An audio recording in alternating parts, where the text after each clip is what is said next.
une pause clope. Time flies by. Allez. Hop, on a de l'eau.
Donc bonjour à tous, merci d'être présents ce matin.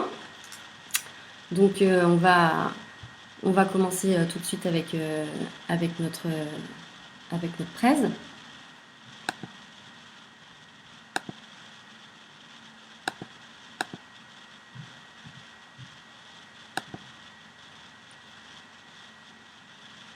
Donc merci d'être là ce matin. On est parti pour une heure pour cette présentation.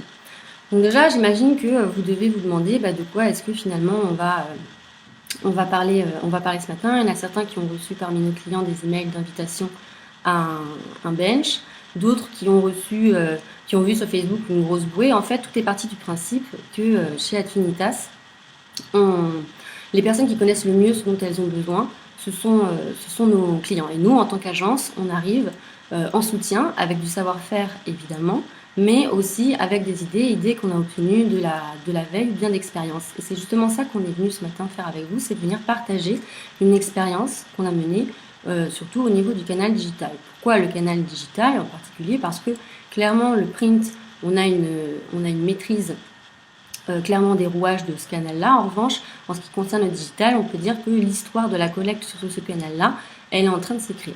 Et donc, une expérience sur le digital, très bien. Mais qu'est-ce qu'on propose finalement? On va vous proposer de venir changer de focale. Pourquoi changer de focale? Puisque comme ce canal est en cours de maîtrise, quoi de mieux pour juger de façon assez impartiale que de voir les messages qui sont reçus du point de vue de la personne qui les reçoit. Et donc c'est ça qu'on vous propose ce matin. On va vous proposer de se mettre dans la peau d'une personne qui a adressé de façon assez fréquente par des donations. Donc qu'est-ce qu'on a fait? On a fait un don et puis après pendant un an, on a reçu des communications de la part de certaines associations de façon à avoir une vision assez globale des messages qui étaient envoyés à cette personne-là, afin de voir aussi comment est-ce que les messages qui sont propres à notre cœur de métier, c'est-à-dire les messages qui sont relatifs à la collecte de fonds, viennent s'y insérer pour avoir des statistiques un peu globales. Donc là, on est parti pour une grosse demi-heure de restitution pour cette seconde session de restitution de l'étude. À la différence de notre première édition, on ne va pas prendre de questions ici parce qu'il y en aura probablement beaucoup et puis surtout, c'est pas forcément le lieu le plus pertinent. En revanche, vous pouvez voir à côté du poste qu'il y a mes coordonnées, donc je vous invite, si vous avez envie de poser des questions, à venir me solliciter pour qu'on puisse approfondir. Ensuite, donc cette restitution, ça concerne environ 10% du travail total qui a été fourni. Et ce travail total sera envoyé à nos clients dans l'après-midi. Et puis pour ceux qui ne seraient pas encore parmi nos clients, ou en tout cas pas dans notre base de données, rendez-vous demain, même lieu, même heure, où on vous communiquera l'URL de téléchargement pour pouvoir vous procurer cette ressource si ça vous intéresse. Donc on avance et on va commencer par le commencement, c'est-à-dire comment est-ce que comment est-ce que cette étude s'est initiée. Donc cette étude, elle a 3 objectifs. D'une part, c'est la bienveillance. Il n'est pas du tout question de venir pointer du doigt qui que ce soit. C'est de trouver des tendances, mais aussi des axes d'optimisation de façon à venir renforcer notre collaboration avec nos clients. Et justement, le premier point d'optimisation, il se note à la naissance même de ce projet. C'est-à-dire, comment est-ce que ça s'est passé? Il y a 1 an et demi, on a fait un don à des associations, c'est-à-dire qu'on a créé un profil qui n'existe pas, donc le profil d'un nouveau donateur. Et avec ce profil-là, le même jour, on s'est rendu sur le site de plusieurs associations où on y a fait un don exactement du même montant, selon les mêmes process, et en renseignant les mêmes coordonnées pour voir qu'est-ce qui se passait. Donc on a fait un don de 25 € à 61 associations de façon à avoir un panel varié. Donc ces associations, elles restent anonymes. Le but, en fait, c'est d'avoir un panel assez divers. Donc, on a des associations qui sont de taille importante, des petites assos, avec tous les secteurs qui sont représentés, et dont certaines font partie de nos clients et d'autres non. Et c'est justement parce que certaines font partie de nos clients qu'on a eu un premier regard sur les campagnes que nous, on adressait, et on s'est aperçu du premier problème. Le premier point d'optimisation. Ce premier point d'optimisation, qu'est-ce que c'est? On a été discuter avec nos clients et on s'est rendu compte qu'il y a certaines associations qui, au moment du don, au moment où on remplit ses coordonnées et on renseigne ses coordonnées bancaires, qui s'imposent un opt-in. Un opt-in, c'est quoi? C'est une petite case à cocher du type je m'abonne à la newsletter. Donc il y a 25% des assos qui se sont imposés cet opt-in et donc il y a 75% des assos qui ne se sont pas imposés cet opt-in. Donc là, c'est vrai que nous, ça nous a assez surpris. Pourquoi ? D'abord, ça nous a surpris parce que vraiment, il y a un risque économique et stratégique à se mettre des contraintes pour pouvoir recontacter une personne qui vient juste de faire un don, puisque vous le savez, les donateurs sont multicauses et si vous ne les recontactez pas, d'autres associations concurrentes pourraient venir les contacter à votre place et donc potentiellement récolter de l'argent que vous auriez pu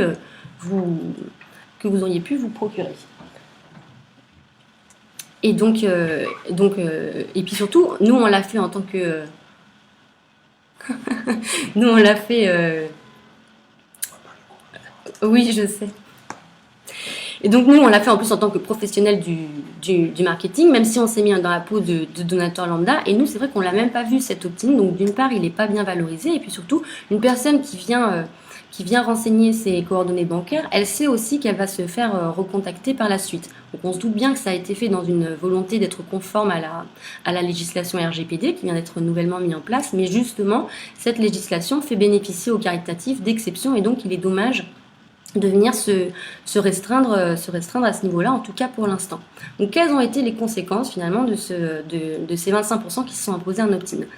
Il y a certaines associations qui ont quand même envoyé des messages à notre profil et d'autres qui n'ont pas du tout envoyé de messages. Donc finalement, ça faussait un peu les statistiques. On s'est posé la question et on a décidé d'exclure ces associations de notre panel. Pourquoi ? Parce que même s'il y en a certaines qui avaient quand même initié une conversation avec notre profil, si ça se trouve, si on avait coché l'opt-in, ils auraient communiqué davantage. Donc on a décidé uniquement de s'intéresser pour cette étude aux 75% qui ne se l'étaient pas imposés. Donc on a fait un don, très bien, et qu'est-ce qu'on a fait après des messages qu'on a reçus ? Le but en fait donc c'était de venir étudier ces messages tant dans la volumétrie que dans les périodes d'envoi et encore dans la construction ou les angles des messages. Donc on a étudié 2 canaux et pas 3 canaux, c'est-à-dire qu'on a étudié le canal digital, le canal papier et pas le canal téléphone. À l'agence, on recommande toujours, lors d'un cycle de consolidation, d'utiliser les 3 canaux, une stratégie multicanal et donc le téléphone. Là, on ne l'a pas fait pour 2 raisons. La première, c'est une question de joignabilité qui reste aléatoire, puisque comme c'est fait en interne, certaines personnes auraient pu, à certains moments, ne pas être disponibles et donc de ne pas répondre de façon équivalente aux appels. Donc ça faussait les statistiques. Et puis surtout, pour être tout à fait transparent, c'est notre première étude. Et donc, on a préféré voir petit et raisonnable. Et puis, pourquoi pas, pour de prochaines études, faire une stratégie totalement multicanal.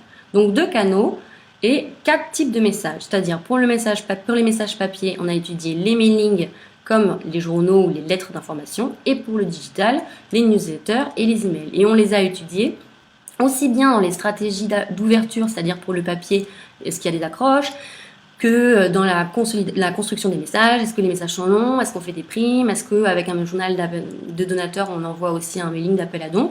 Et pour le digital, au niveau de l'accroche, est-ce que par exemple, on a un émetteur qui est travaillé, donc l'émetteur c'est la personne qui est au-dessus de l'objet, comme la e-marketing, la newsletter.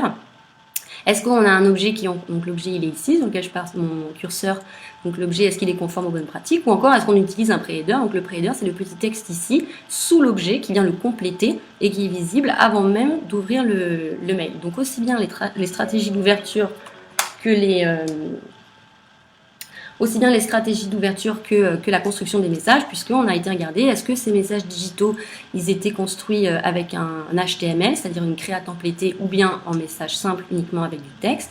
Est-ce qu'il y avait des boutons de clic ? Donc le bouton de clic, c'est le CTA, le Call to Action, que vous voyez ici en rouge, et donc qui aide à guider le regard et à montrer à la personne l'action qui est requise, ou encore est-ce que parmi ces call to action, il y en avait un qui était priorisé et donc qui était mis en valeur puisque c'est celui qui répond à l'objectif principal du message. Donc est-ce qu'il est plus gros, est-ce qu'il est plus visible, et surtout est-ce que c'est le premier sur lequel on tombe. Et donc, je vous le disais, pour finir ce point de contexte, certaines de ces associations faisaient partie de nos clients. Et donc, elles nous ont remonté une information qui est que certains des mailings, donc des courriers papier qui nous étaient destinés, leur avaient été retournés en NPAI. Alors, qu'est-ce que ça veut dire concrètement ? Ça veut dire que peut-être qu'on n'a pas reçu tous les papiers qui nous étaient destinés. Donc là aussi, on s'est posé la question, est-ce que du coup, on ne va utiliser que les messages digitaux pour avoir une étude qui est fiable à 100% ? Et on a décidé de ne pas faire ça. On a décidé de ne pas faire ça pour 2 raisons. D'une part, parce que le but principal de cette étude, c'est de se mettre dans la peau du donateur et donc de voir comment est-ce qu'on le contacte. Et clairement, vous allez le voir, on le contacte souvent par les deux canaux et donc ça n'a pas de sens de s'intéresser uniquement au digital. Et puis surtout parce que le canal papier est une vraie stratégie de la part de certaines associations, comme vous le verrez après, et que donc vouloir étudier des stratégies en se privant de ce second canal, ça n'avait pas tellement de sens. Donc on a décidé de garder et d'étudier également les messages papier, tout en admettant une marge d'erreur en ce qui concerne les volumétries. Donc voici pour le point de contexte, on continue d'avancer et maintenant on va passer à l'accueil. C'est-à-dire, une fois que la personne a fait un don, comment est-ce que les associations l'accueillent et comment est-ce qu'on lui dise bonjour? Est-ce qu'elles parlent la même langue que lui et est-ce qu'elles parlent la même langue les unes entre les autres? Donc là, j'imagine, derrière leurs écrans, certains doivent se dire « Oh là là, elle enfonce des portes ouvertes ». Alors peut-être que personne ne va rien apprendre et que vous savez déjà qu'il n'y aura aucune surprise. Mais d'une part, c'est intéressant d'avoir parfois certaines statistiques pour étayer des partis pris. Et puis peut-être que certains points viendront vous surprendre. Du moins, je l'espère autant que nous, ça nous a surpris. Alors pour l'accueil, on va commencer par le tout premier message. Le tout premier message, c'est un message donc qui est important puisque finalement c'est la première fois que vous parlez en tête-à-tête avec la personne puisque avant vous n'avez jamais eu cette occasion-là. Donc qu'est-ce que nous on recommande à l'agence? On recommande pour un premier message d'avoir un message qui est donc issu du canal du don, qui est donc une confirmation de don où on vient à la fois rassurer et accueillir chaleureusement la personne. On l'accueille chaleureusement en la remerciant avec des éléments de personnalisation et on la rassure en mettant des éléments très factuels puisque la personne vient de renseigner ses coordonnées en mettant par exemple où a eu lieu le don, quel était le montant, la référence son nouveau numéro de donateur pour la rassurer. Pourquoi? Parce que de la même façon que dans le retail, lorsqu'on donne de l'argent à une association, c'est comme lorsqu'on donne de l'argent à n'importe quelle marque et on a toujours un peu après ce doute et on n'est pas sûr d'avoir fait l'action vraiment qui était la meilleure pour nous, donc on a besoin d'être rassuré. D'où l'importance de ce premier message. Alors là, vous voyez qu'il y a déjà un chiffre qui est visible. Ce chiffre, donc c'est 62%. Et c'est le principe qu'on a utilisé pour chaque slide. On a fait un chiffre star, qui est le chiffre qui nous a le plus interpellé sur la partie et sur lequel on a envie de mettre l'emphase. Donc là, ce 62%, ce n'est ni le canal du message, ni le type de message, puisque dans quasiment 100% des cas, le premier message est un email automatique de confirmation de don. Ce 62%, ça concerne les objets. C'est-à-dire que dans 62% du temps, les objets sont les mêmes, c'est-à-dire confirmation de don. Il y a quelques assos qui ont un peu travaillé le message confirmation de don à nom de l'association, mais la majorité du temps, cet objet est le même. Pourquoi? C'est dommage, parce que vous le savez, le donateur est multicause et donc potentiellement il peut donner à plusieurs associations. Il va donc recevoir quasiment le même message et l'identité de la marque de l'asso n'émerge pas, n'est pas bien travaillée et donc on ne se différencie pas de la concurrence. Il y a quelques techniques simples dès le début qui peuvent venir vous permettre de travailler un peu l'ouverture de ce premier message. Par exemple, on peut utiliser un pré-header. Le pré-header, donc je le disais, c'est ce petit texte qui est visible sous l'objet et qui vous permet de venir l'enrichir. Et là, qui était utilisé que dans 32% du temps. On peut aussi utiliser la notion de remerciement. Merci pour votre don, merci, nous avons bien reçu votre soutien.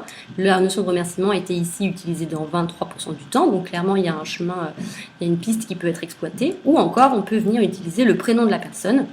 Merci, prénom, pour votre soutien à nom de l'association. Et là, le prénom n'était jamais utilisé. Donc voilà déjà pour l'ouverture du premier message, quelques petites pistes pour venir l'optimiser. Quand on rentre après dans le corps même des messages et leur construction, là c'est vraiment très rassurant puisque c'est plutôt bien construit, c'est-à-dire que 98% du temps, donc quasiment tout le temps, il y a la notion de remerciement qui apparaît et puis 74% d'entre eux utilisent le prénom de la personne et donc personnalisent à minima ce premier message.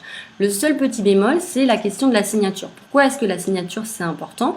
On l'a dit, dans un premier message, donc juste après une conversion, c'est important de venir rassurer et valoriser la personne à qui on s'adresse. Et donc la signature peut remplir ces deux fonctions, puisque d'une part, la personne se sent considérée lorsqu'il y a une personne un peu haut gradée qui va venir s'adresser à elle. Et en plus de ça, ça montre un message qui est porté, qui est assumé par la marque, et donc c'est rassurant. Or là, 59% des messages sont signés. Et puis parmi ceux qui sont signés, c'est dommage puisque c'est 36% de ceux-là sont signés seulement avec le nom de la personne. Donc finalement, une signature avec un nom et une photo, n'apparaît quasiment jamais. Et donc c'est dommage, puisqu'une fois qu'on a mis le nom de la personne, il y a juste une petite étape supplémentaire à franchir en venant utiliser une photo. Et c'est quand même plus agréable pour la personne de pouvoir mettre un nom sur l'asso qu'elle a choisi de soutenir. Donc un message, c'est bien. 2 messages, tant qu'à faire, c'est encore mieux pour essayer de construire cette relation et venir fidéliser la personne. Alors, qu'est-ce qu'on recommande à l'agence? Nous, à l'agence, on recommande d'avoir donc un welcome pack pour le premier mois, c'est-à-dire suite au don, une confirmation de don rassurante, avec donc de la chaleur et en même temps des éléments factuels. Ensuite, à J+1, un message de bienvenue.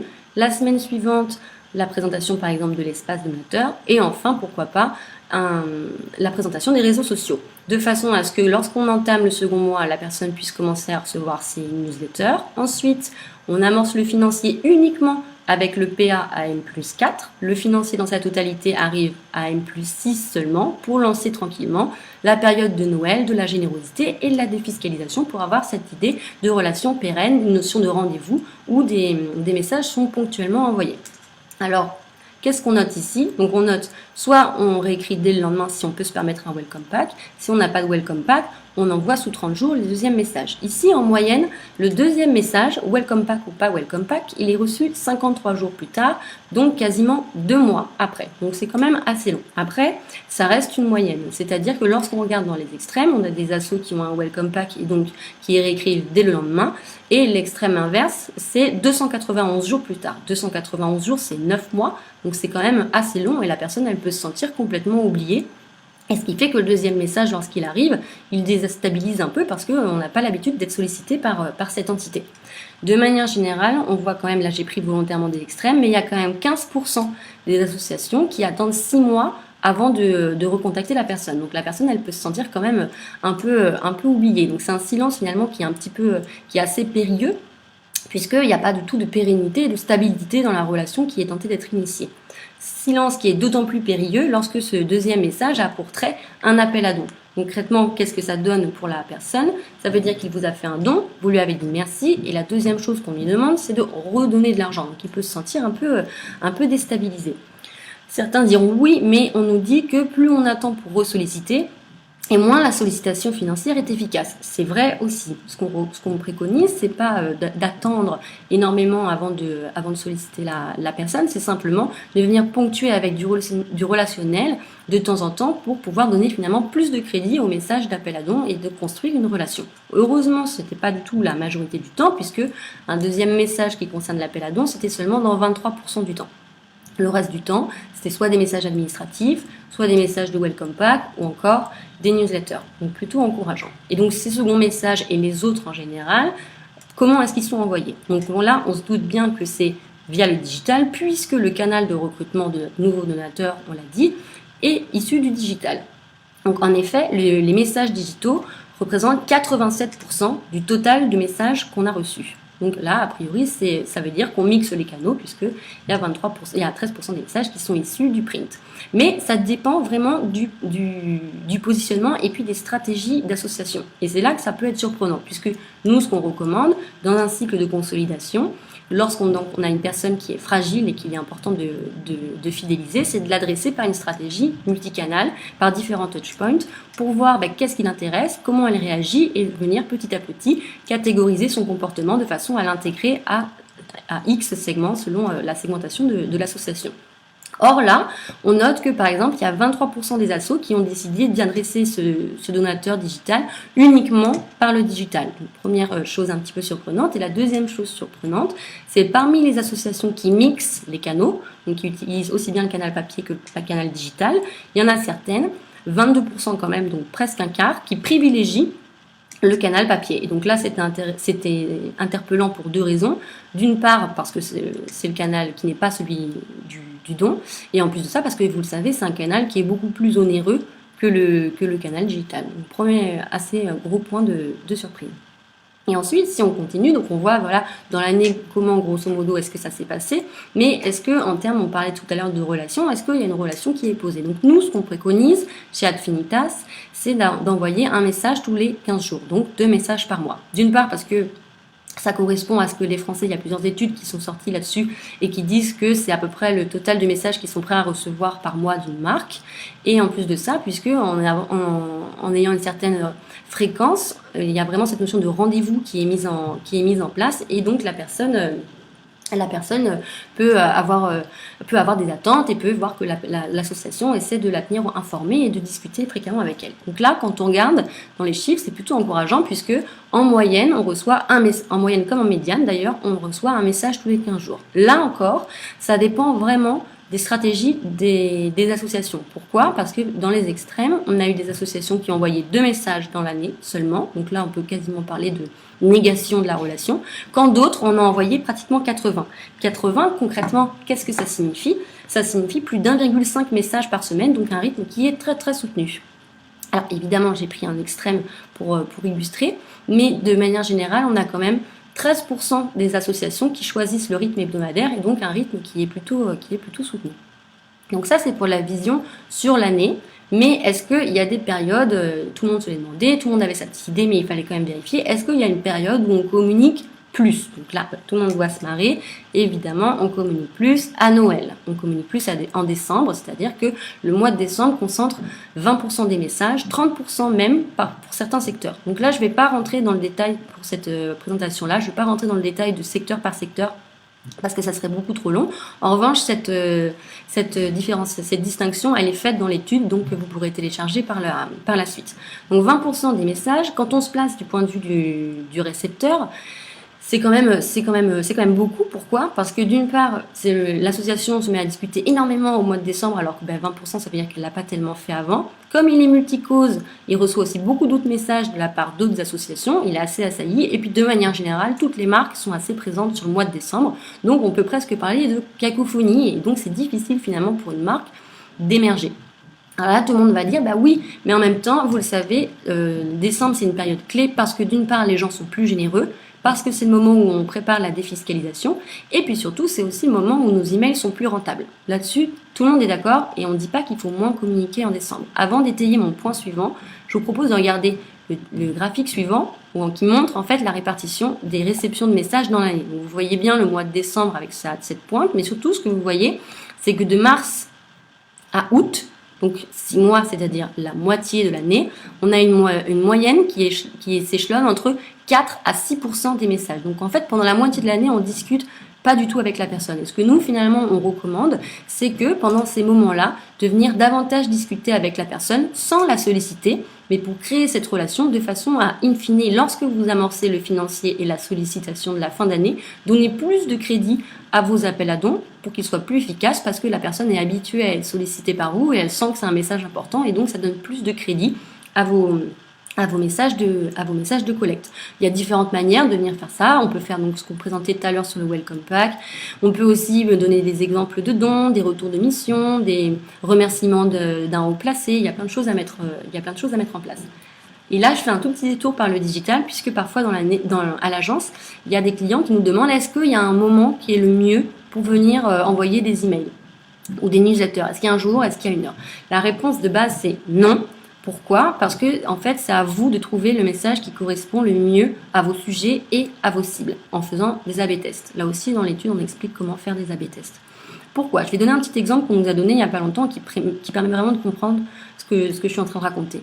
C'est l'exemple d'une boutique de niche qui fabrique des robes de mariée, et donc a mené plusieurs A/B tests pour voir à quel moment est-ce que leur message, par exemple promotionnel, était le plus efficace. Quand est-ce qu'ils sont le plus efficaces? C'est le dimanche soir. Dimanche soir, pourquoi? Parce que dimanche soir, c'est après dimanche midi, et le dimanche midi, qu'est-ce qu'on fait? On va manger avec ses parents ou ses beaux-parents. Et lorsqu'on est financé, il y a forcément un moment où on amorce la question du budget. Et donc, après cette discussion-là, c'est le moment où on est le plus à même, si on est appétent à la question du mariage, de savoir si on peut ou non se permettre cette dépense, que le mail ne sera pas oublié. Donc ici, qu'est-ce qu'on a sur notre caritatif? On a fait vraiment une homogénéité entre les jours et les créneaux horaires. C'est-à-dire qu'il y a un petit vendredi après-midi qui se démarque, mais vraiment suivi de peu par le reste. Pourquoi c'est encourageant? C'est encourageant parce que déjà, ça veut dire que chaque secteur ou chaque association s'approprie vraiment ses créneaux. Et en plus de ça, dans le secteur caritatif, Les cibles, elles sont assez variées puisqu'on peut avoir des étudiants, des seniors, des cadres et on a toutes les CSP. Et donc vendredi après-midi, c'est un créneau très classique qui permet d'adresser un maximum de cibles et donc qui est intéressant puisque ça veut dire que petit à petit, on va pouvoir, via des A/B tests, catégoriser la personne selon son comportement et ses intérêts. Alors si on résume cette première partie, on retient qu'il faut assumer et perfectionner le premier contact, le premier tête-à-tête pour poser les bases pérennes d'une relation. On retient qu'il faut mixer les canaux, en tout cas pendant la première année, tout en favorisant celui du recrutement. Et enfin, on retient qu'il faut discuter avec les cibles pour les habituer à votre présence, pour construire une relation de façon en fait à venir consolider tous les messages de collecte qui viendront par la suite. Ensuite, donc maintenant qu'on a vu cette vision un peu globale de la volumétrie, de la temporalité, on va rentrer dans le détail des canaux. Est-ce que la maîtrise des canaux est similaire ou bien est-ce qu'il y en a un qui se démarque?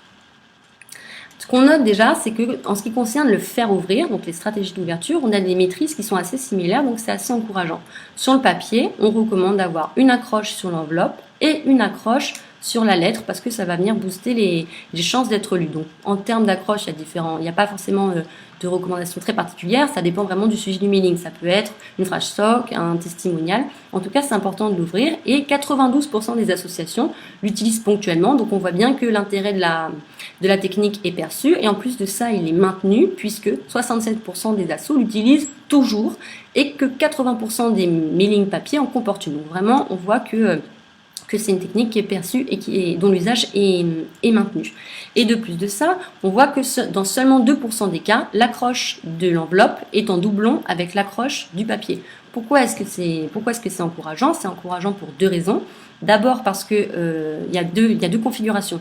Soit l'accroche de l'enveloppe fait son job, c'est-à-dire que le courrier est lu et auquel cas c'est pas la peine de venir raconter une deuxième fois la même accroche puisqu'elle a déjà été efficace.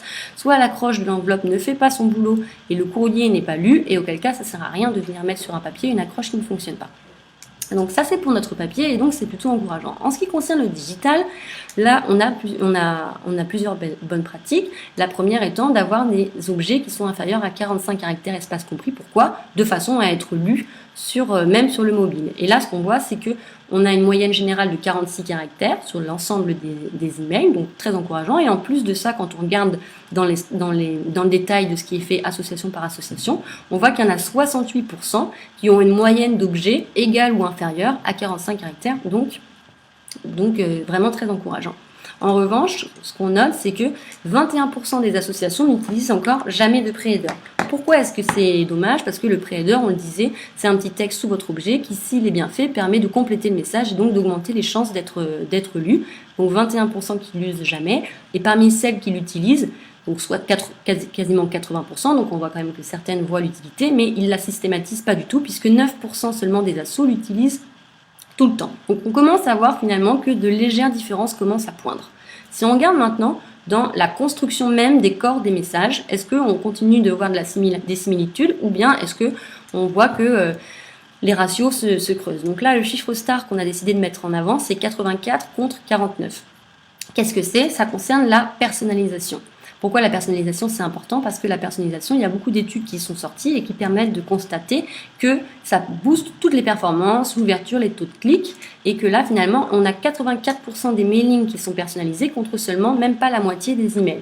Donc c'est assez dommage puisque c'est se priver de chances de performance et en plus de ça, tout le monde est capable de le mettre en place. Pourquoi? Parce que 89% des assos sur le papier le mettent au moins une fois en place et 96% des assos le mettent au moins une fois en place dans le digital. Ça veut dire que tout le monde est techniquement capable de mettre en place ces dispositifs et tout le monde a conscience de l'intérêt de ce dispositif-là. En revanche, quand on regarde dans la systématisation de l'usage de la perso, on voit que les différences se creusent.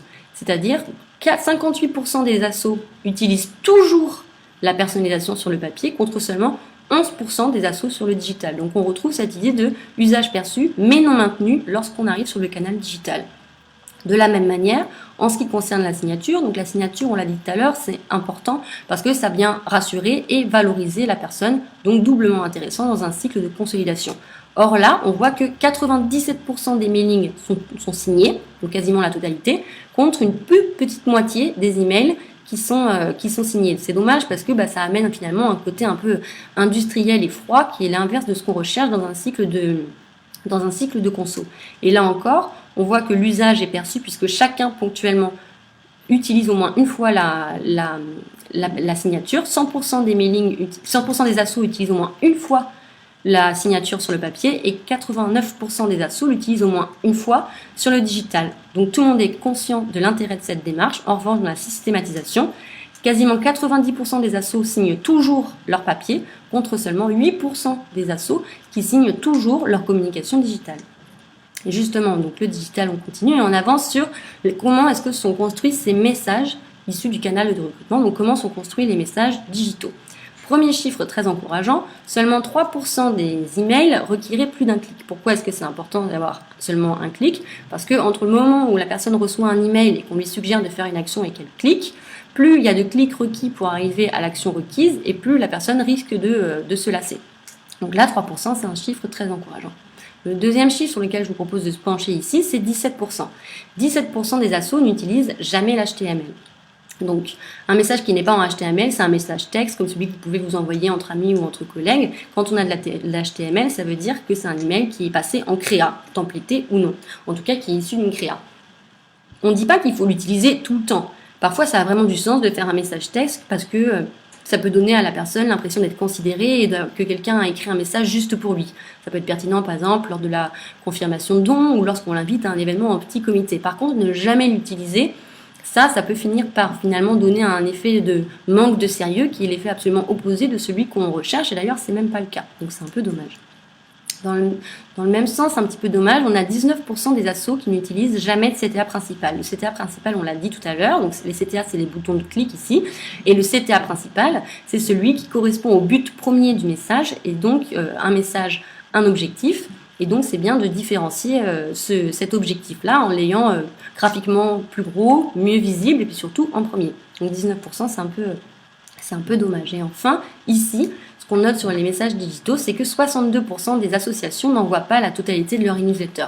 Qu'est-ce que ça veut dire? Ça veut dire que, en fait, quand on reçoit des newsletters, soit il y a un rythme qui est annoncé, par exemple, dans l'objet, ou dans le pré-header, c'est la newsletter du mois 2 ou c'est la newsletter hebdo 2, mais que finalement, ou alors par exemple si on en reçoit, pendant 2 mois on en reçoit une chaque semaine, on s'est habitué, on a une logique de rendez-vous et on voit que chaque semaine on reçoit la newsletter de l'association. Sauf que dans 62% des associations, il y a des trous. Ça veut dire qu'à un moment, on n'a pas reçu la newsletter, puis après ça a repris. Donc nous, on y a vu deux explications. Soit la première explication, c'est que l'association n'avait pas de message particulier à diffuser pour cette newsletter-là, ce qui peut s'entendre, mais là aussi, quand on se place du point de vue du récepteur, ça déstabilise, ça désarçonne, puisqu'on s'attendait à un rendez-vous et donc qui est annulé.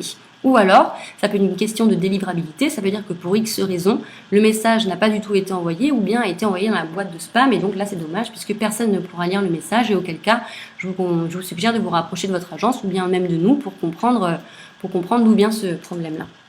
Alors si on résume ici, qu'est-ce qu'on retient de cette partie sur la maîtrise des différents canaux? On retient que donc on maintient la qualité du savoir-faire print où on a conscience de toutes les bonnes pratiques, on les systématise, on les utilise bien et donc utiliser ces pratiques donc on les maintient et ensuite on les utilise et on les tient surtout au niveau du digital, on s'inspire du savoir-faire puisqu'il n'y a pas de raison de ne pas l'utiliser. Et même si on use et on tient les bonnes pratiques du print sur le digital, il faut quand même tester et s'approprier les spécificités au langage digital, c'est-à-dire tester les call to action, tester les pré-headers, tester les objets ou encore les émetteurs de façon à voir ce qui marche ou ce qui ne marche pas pour vous pour améliorer vos performances. Et donc pour cette troisième et dernière partie, on va rentrer dans le détail des messages. Est-ce que les messages sont élaborés avec le même soin? Est-ce qu'ils se ressemblent tous? Est-ce qu'ils se distinguent? Est-ce qu'il y en a certains qui font l'objet de plus d'attention? Donc la question c'est, est-ce qu'on soigne ce qui nous intéresse le plus? Donc là, vous devez vous dire, la fille, elle travaille dans une agence de collecte, donc clairement, ce qui l'intéresse, c'est les messages de collecte. Et moi, en plus, en tant qu'asso, le nerf de la guerre, c'est la collecte. Donc clairement, on va parler, ce qui nous intéresse tous le plus aujourd'hui, c'est les appels à dons. Eh bien, pas forcément, puisque en fait, il y a 8% des assos qui n'envoient pas du tout d'appels à dons à leurs nouveaux donateurs dans la première année. Pourquoi c'est dommage? Parce que, vous le savez, on fait en moyenne un don par an. Sauf que ce don, il doit absolument s'amorcer puisqu'il y a plusieurs phases à remplir si on veut être sûr de parvenir à ces fins via ce qu'on appelle le tunnel de conversion. C'est-à-dire que dans un premier message, on va venir présenter le projet à la personne. Dans un second message, on va lui demander de considérer cette offre, ce projet à soutenir, et si c'est bien construit, dans le troisième message, la personne est convertie et elle fait l'action qui est requise. En tout cas, on voit qu'il faut quand même amorcer à minima ce principe de solliciter plusieurs fois la personne pour y parvenir.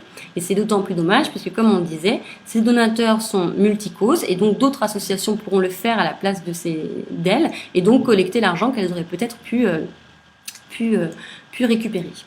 Bon, on voit quand même que 8%, ça reste une minorité, la majorité des associations, donc 92%, ressollicitent. D'ailleurs, parfois beaucoup. Pourquoi ? Puisque 40% du total des messages qu'on a reçus concernent de l'appel à dons. Quand je dis pur appel à dons, c'est-à-dire que c'est pas une newsletter, par exemple, qui va proposer de découvrir un projet que, in fine, il faudra soutenir. C'est vraiment un message, on a besoin de vous, alerte, urgence, votre soutien est requis. Donc là, ça peut faire beaucoup, parce que finalement, il y a un côté un peu martelé, où la moitié du temps, on demande à la personne de donner de l'argent, et donc pour lui, il peut se sentir un peu utilisé, ou en tout cas déstabilisé, alors que c'est pas du tout l'optique recherchée. Le chiffre très intéressant et très valorisant de cette slide-là en ce qui concerne les messages d'appel à dons, c'est que 83% des associations utilisent ponctuellement la prime sur l'appel à dons papier. Donc là encore, on retrouve cette maturité du secteur du print qui a compris que quand on a une cible fragile, il faut l'adresser par du multicanal et lorsqu'on l'adresse par le support papier, on lui fait ponctuellement un petit cadeau comme un post-it, un crayon, mais pour encore donner à la personne l'impression d'être considérée par l'association.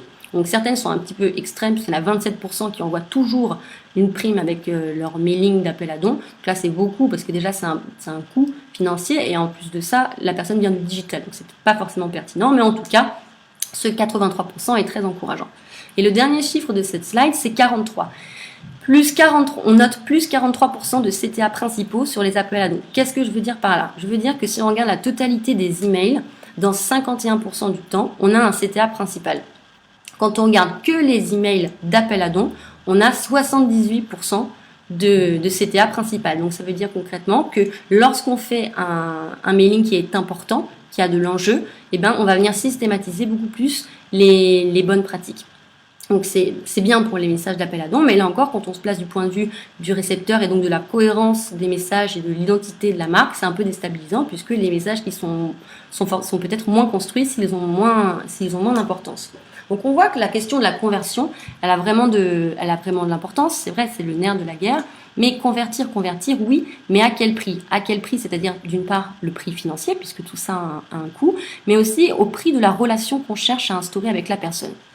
Je m'explique. Avec ce premier chiffre qui est 59%.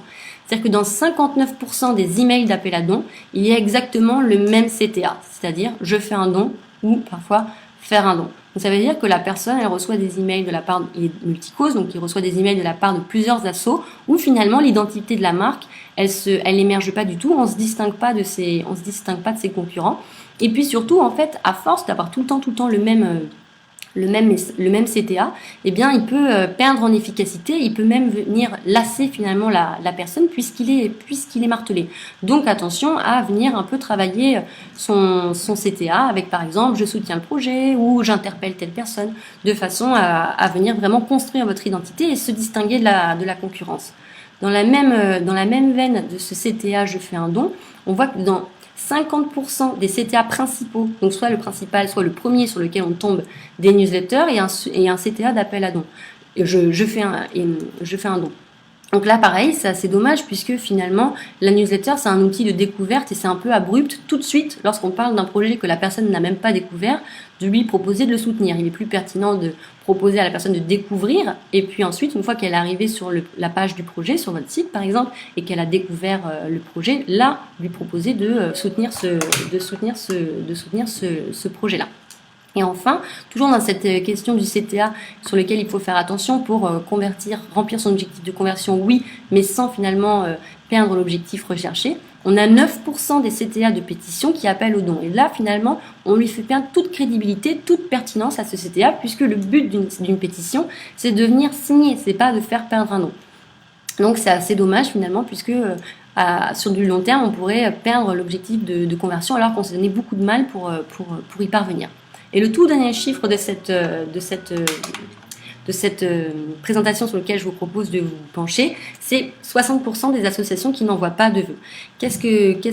Pourquoi est-ce qu'on a envie d'en parler? Puisque en fait, on trouve ça un peu dommage. C'est une fois par an et c'est vrai que c'est une vraie marque de respect qu'on peut donner à la personne qui a choisi de soutenir et donc quand même lui dire merci d'avoir été là. Après, parmi les 40%, il y a 2 écoles. Une majorité qui utilise cet envoi des vœux pour solliciter à nouveau à l'appel à dons et puis une autre partie qui là par contre envoie un message dénué d'intérêt juste pour dire merci. Donc les 2 écoles se tiennent. Et ça dépend vraiment par contre là de l'image que vous souhaitez donner de votre entreprise.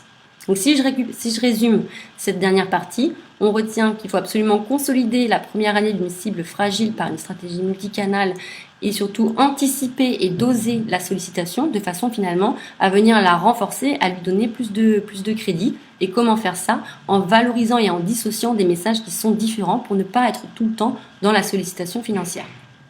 Alors si je résume tout ce qu'on vient de se raconter parce que c'était assez dense, qu'est-ce qu'on retient? On retient qu'il faut absolument se distinguer dès le premier contact pour travailler son identité de marque. Ensuite, échelonner son welcome pack pour commencer à poser des jalons pérennes de cette relation que l'on veut stable. Par la suite, harmonisant son calendrier, en donnant des rendez-vous, en habituant la personne à votre présence, en s'inspirant évidemment du savoir-faire print, puisqu'il a permis d'établir de nombreuses bonnes pratiques sur lesquelles il serait bête ou en tout cas dommage de se priver, tout en apprenant à écrire pour le web. Pourquoi? Parce que quand on lit un message sur le web, on ne le lit pas du tout de la même manière. Quand on lit un message papier, généralement, on est seul, on est chez soi, on a le papier entre les mains, alors que quand on lit un message sur le web, on arrive sur sa boîte mail où on est noyé de communication, d'associations concurrentes, du retail, etc. et où il est très difficile d'émerger. Donc, il faut absolument être impactant, être bref et choisir, sélectionner ces informations pour aller droit au but. De façon in fine, à développer la lisibilité de votre marque, à émerger, à vous distinguer et donc à être plus performant. Le challenge qu'on suggère aujourd'hui à nos clients, c'est de savoir est-ce que vous êtes prêts à injecter plus de relationnel dans vos communications en général de façon à venir consolider sur le long terme votre collecte. Donc merci à tous. Je vais m'arrêter là pour ce matin-là. Comme je le disais, on va pas prendre de questions. En revanche, vous pouvez m'appeler ou bien m'envoyer un mail si vous souhaitez aller un peu plus loin, si vous avez des questions, si vous souhaitez approfondir. Pour nos clients, on vous enverra dans l'après-midi un email pour venir télécharger cette ressource. Et pour ceux qui ne seraient pas encore dans notre banque de données, rendez-vous demain, même heure, où on postera l'URL de redirection si vous avez envie de vous procurer cette ressource-là. Je vais laisser cette slide encore 5 minutes avec mes informations de contact. Et puis d'ici là, je vous souhaite à tous une très bonne journée. Au revoir.